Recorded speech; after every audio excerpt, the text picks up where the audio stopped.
آج کل پاکستان میں مشہور مذہبی سکالر ڈاکٹر ذاکر نائک کی آمد کا تذکرہ ہے۔ دو طرح کے لوگ اس وقت میدان میں ہیں، کچھ لوگ ان کی حمایت میں ہیں، کچھ ان کے گمراہ کن نظریات کی وجہ سے ان کے دورہ پاکستان کی مخالفت کر رہے ہیں اور اس پر سخت ترین تنقید کر رہے ہیں۔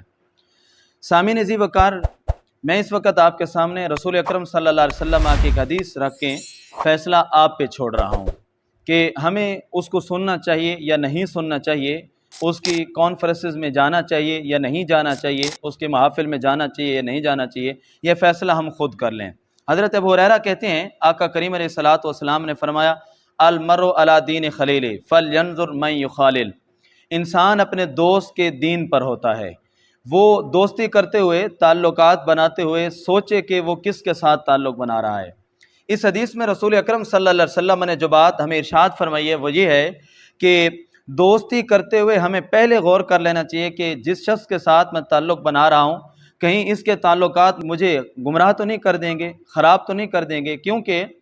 طبیعت کا، تربیت کا، نظریے کا، محفل کا، صحبت کا اثر ہوتا ہے۔ جب انسان کسی کی محفل میں اٹھتا بیٹھتا ہے تو اس کا نظریے سے بھی بعض دفعہ متاثر ہوتا ہے، اس کے اخلاق سے بھی بعض دفعہ متاثر ہوتا ہے، بعض دفعہ اس کے عادتوں میں بھی ڈھل جاتا ہے۔ اگر برے لوگوں کی صحبت میں بیٹھیں گے تو برے لوگوں کی صحبت کا اثر ہوگا اور برے بن جائیں گے، نیک لوگوں کی صحبت میں بیٹھیں گے تو ان کی صحبت کا اثر ہوگا، نیک بن جائیں گے۔ اگر ہم گیدڑ سے دین سیکھنا شروع کر دیں گے تو ایک دن ہم اس نظریے پہ پہنچ جائیں گے کہ بکریوں کو چرانا بھی ثواب کا کام ہے۔ جیسے لوگوں سے دین سیکھیں گے ویسا دین آپ کو ملے گا۔ اگر اچھے لوگوں سے دین سیکھیں گے، باادب لوگوں سے، صاحب محبت سے، اہل ذوق سے دین سیکھیں گے تو دل کے اندر ادب رسول، احترام رسول، اولیاء، صحابہ اور اہل بیت کا پیار پیدا ہوگا۔ بے ادب لوگوں سے دین سیکھیں گے، گمراہ لوگوں سے دین سیکھیں گے تو ان کے نظریے سے متاثر ہو کر ایک دن ہم بھی اس نظریے پہ پہنچ جائیں گے معاذ اللہ کہ رسول اکرم صلی اللہ علیہ وسلم کا ادب کی دولت اللہ الیاذ باللہ، الیاذ باللہ ثم الیاذ باللہ، یہ دولت بھی کہیں ہم سے چھین نہ لی جائے۔ ڈاکٹر ذاکر نائک کے جو عقائد ہیں وہ اس وقت انٹرنیٹ پر سب کے سامنے چل رہے ہیں۔ جس شخص کو حضرت عیسیٰ علیہ السلام کا یہ معجزہ تو نظر آیا کہ انہوں نے مردوں کو زندہ کیا تھا اور حضور صلی اللہ علیہ وسلم کے شان میں یہ بات نظر نہ آئی، آپ اندازہ لگائیں کہ کیا ایسے شخص سے دین سیکھنا چاہیے؟ اور حضور صلی اللہ علیہ وسلم کے بارے میں اور جو کچھ ان کے نظریات ہیں وہ آپ حضرات نیٹ پہ دیکھ سکتے ہیں، کیسے وہ گمراہ کن نظریات رکھتا ہے۔ ایسے شخص کے درس میں جائیں گے، محفل میں جائیں گے تو کیا سینے میں ادب پیدا ہوگا؟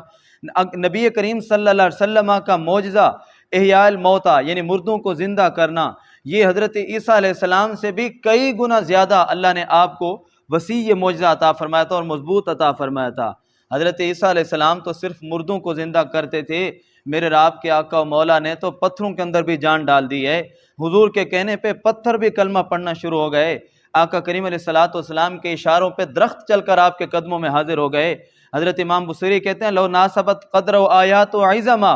اگر حضور کے معجزے حضور کی شان کے مطابق ہوتے، حضور کی شان کو مکمل ظاہر کیا جاتا، احیا حین احیا اسمہ حین یدعى دار الرمم،